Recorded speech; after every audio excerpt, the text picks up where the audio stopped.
गेय भूमि दाननम येन वाचला।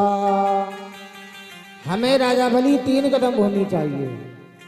राजा बलि ने नीचे से ऊपर तक भगवान को देखा। भगवान ने कहा क्या देख रहे हो? बलि ने कहा प्रभु बड़े छोटे हुआ और 3 कदम भूमि मांग रहे। दुनिया के लोग देखेंगे क्या कहेंगे? बलि के दरवाजे पर भगवान गए तो 3 कदम भूमि मांग कर के लाई, शर्म आएगी, लाज आएगी।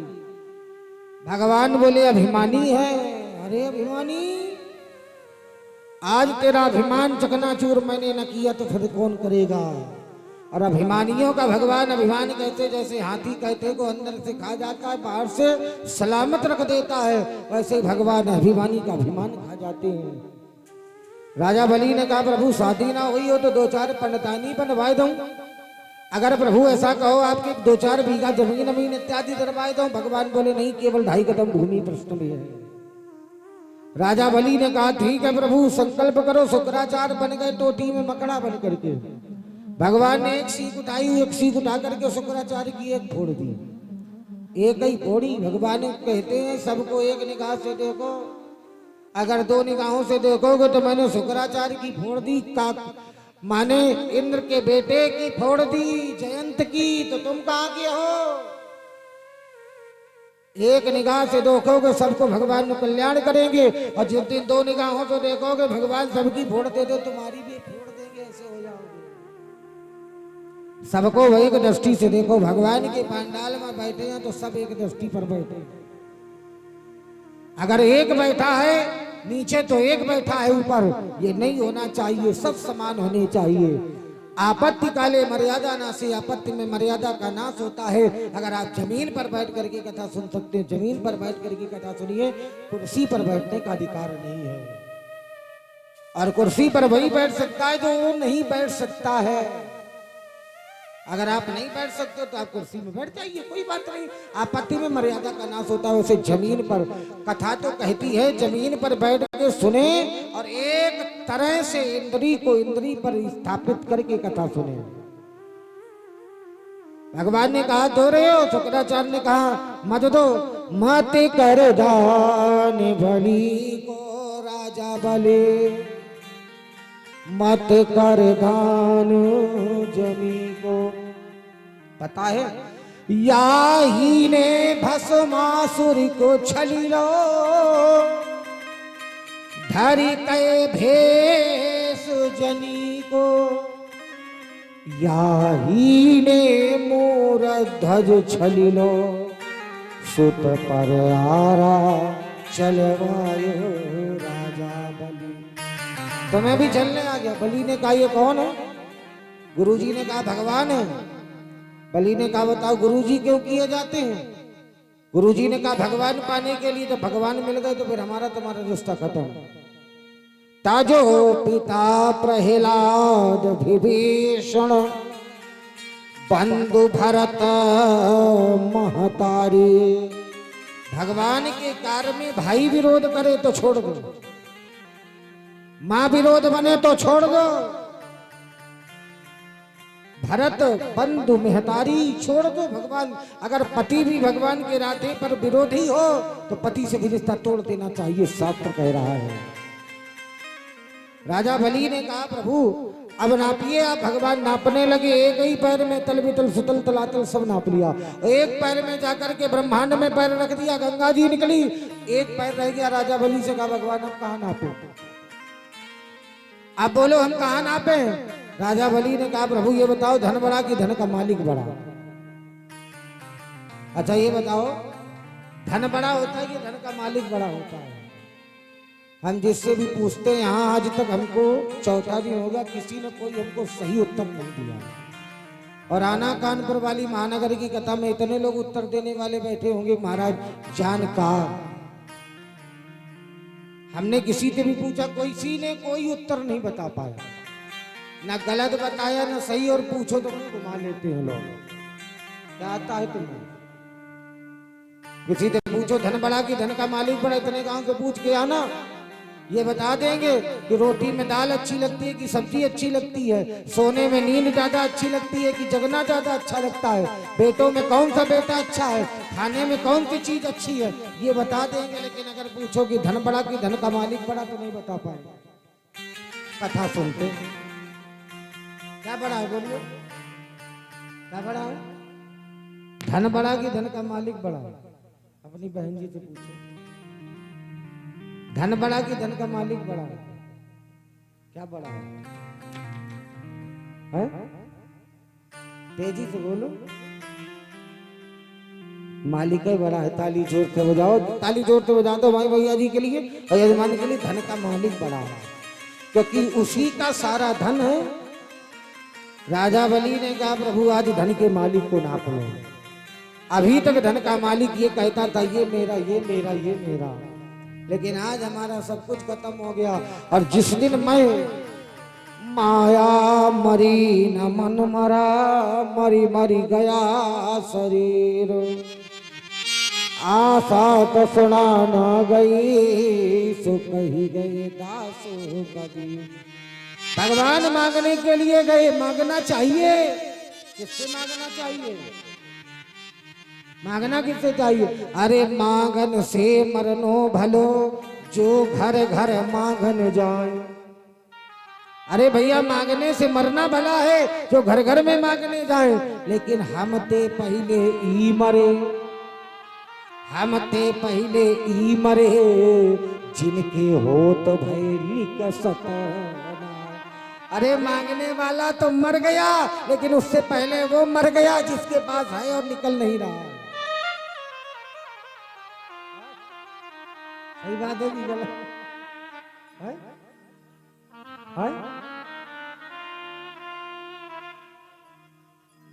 मांगने वाले को क्या होना चाहिए?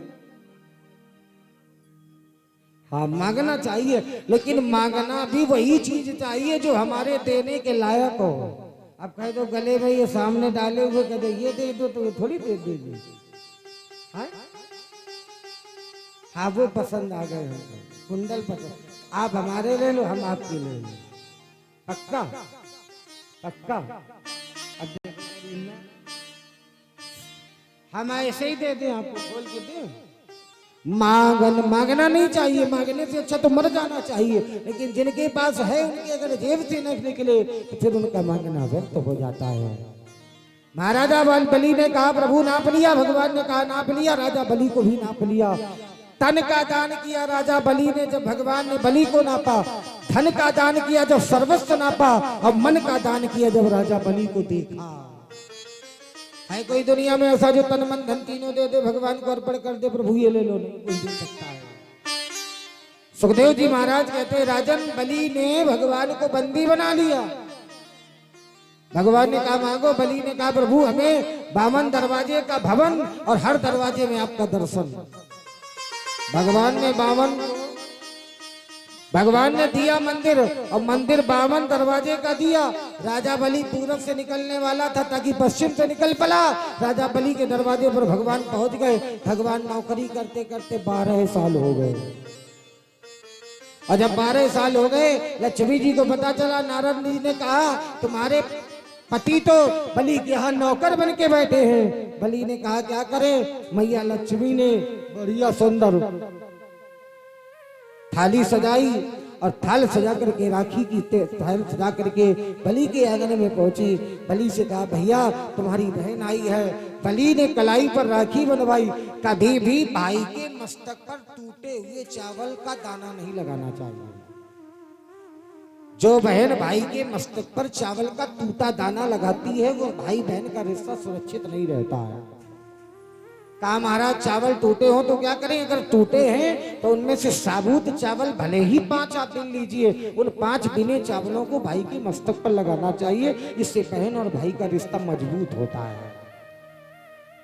आज बहन भाई के रिश्ते मजबूत नहीं है, टूटे जा रहे हैं धीरे धीरे धीरे धीरे। अच्छा रिश्ता कब टूटता? जब घर में पत्नी आती है। अगर रिश्ता तोड़वाने में सबसे ज्यादा अधिकार है तो हमारे भारत देश की माँ का है। एक माँ बाप के 4 बेटे हो 4 बेटी हो, लड़ाई करते झगड़ा करते एक साथ रहते हैं, माँ बाप शादी के पहले कह देते मर जा निकल जा, तो निकल जाता, दिन भर बागर में घूमता, शाम को घर आ जाता है। लेकिन केवल एक बहुरिया घर की चौखट पर ला करके देखना, ऐसे तीनों भाइयों को बंटवारा कर देती है कि मालूम कि सगे भाई ही नहीं है। और जो 4 भाइयों की शादी हो जाए तो फिर तो देख लेना, ऐसे लड़ते जैसे एक माँ बाप की सगी कोख से नहीं बल्कि आपस में दुश्मन लड़ रहे हैं। लड़वाने वाली कौन? नारी। केवल लड़वाने वाली ये नारी शक्ति होती है। घर का बंटवारा कब होता है? जब घर में महिला आती है, औरत आती है, तब घर का बंटवारा। और याद रखना, तुमने अगर किसी का घर बंटवा दिया तो तुम्हारे सास ससुर के जब घर बंटता है तो वो खंजर दिल में लगता है। जब तुम्हारी औलादों का घर बंटेगा तब तुम्हें उसका एहसास होगा कि मैंने किसी के द्वारा किया हुआ आज अपराध की सजा हमें मिल रही है।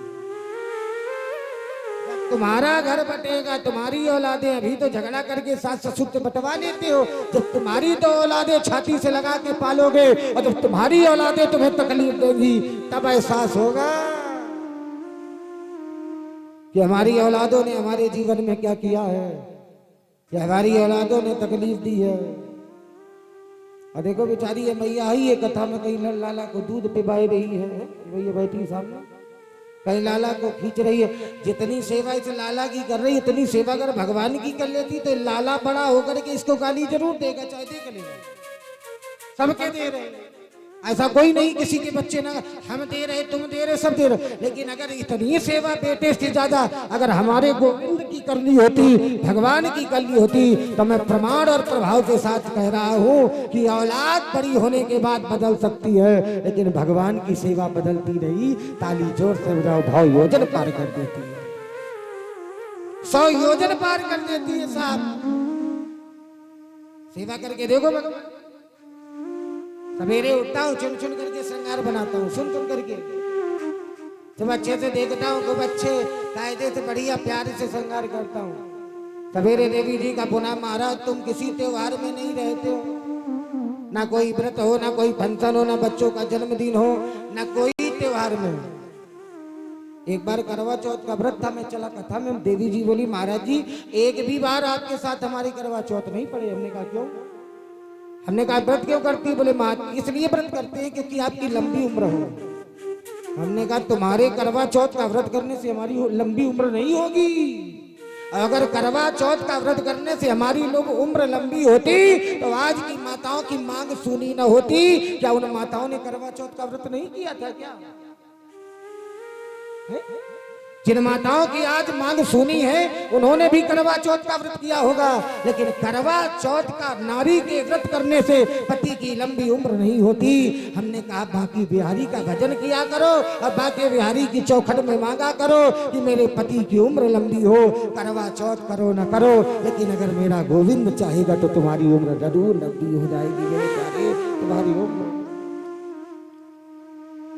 भगवान चाहेंगे तो उम्र लंबी होगी।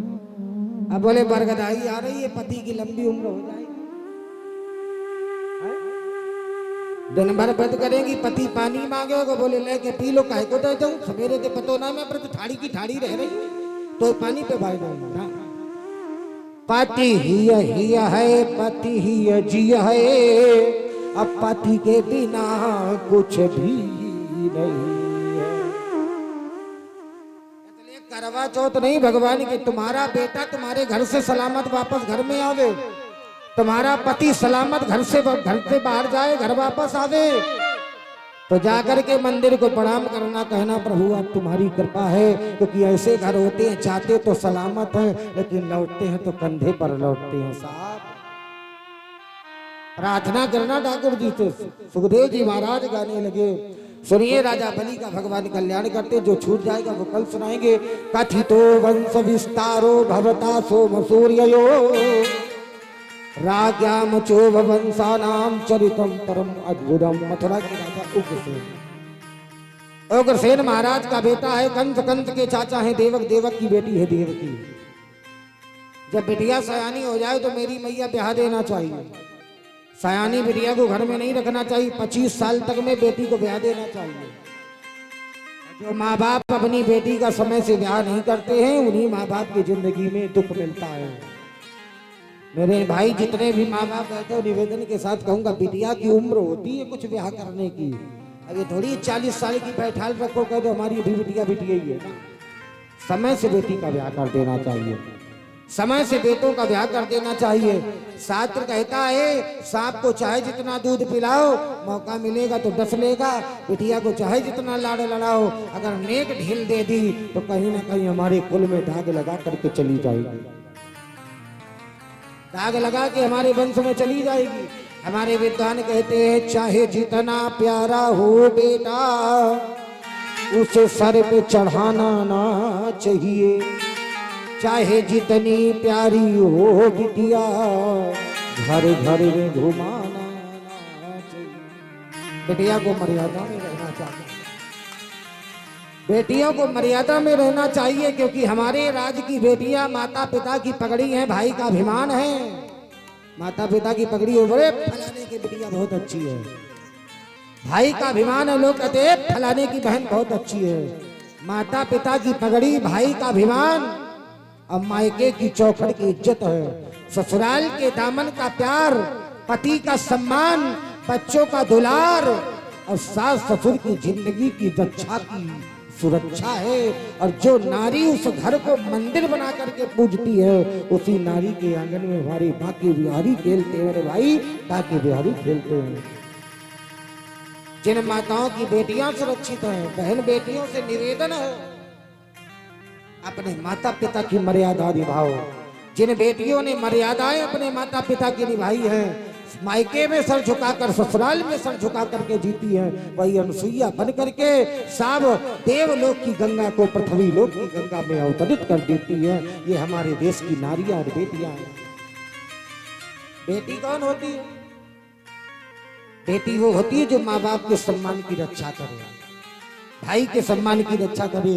थोड़े से सुख के लिए भविष्य को बर्बाद मत करो। इज्जत चली गई दोबारा वापस नहीं आएगी, धन चला गया तो फिर मिल जाएगा। और मैंने एक दिन बताया था, हमारे यहाँ की बेटियां, देखा एक बेटी ने अपने पति को काट डाला, देखा एक माँ ने अपनी बेटी का घर बसते बसते अपनी बेटी का घर उजाड़ दिया। सुना होगा सभी लोगों ने, बेटिया का घर बस ही नहीं पाया और सास दमाद। ये हमारे घर की बहन बेटियां नहीं, हमारी बेटियां तो वो है बुंदेले हर बोलो के मुंह। हमने सुनी कहानी थी, अब खूब लड़ी मर्दानी, वो तो झांसी वाली रानी। हमारे यहाँ की ऐसी बेटियां हुई है साहब। हमारी 6 साल की बेटियां है, बात नहीं कर सकते वहां। मैंने इतना स्ट्रांग बनाया उसको।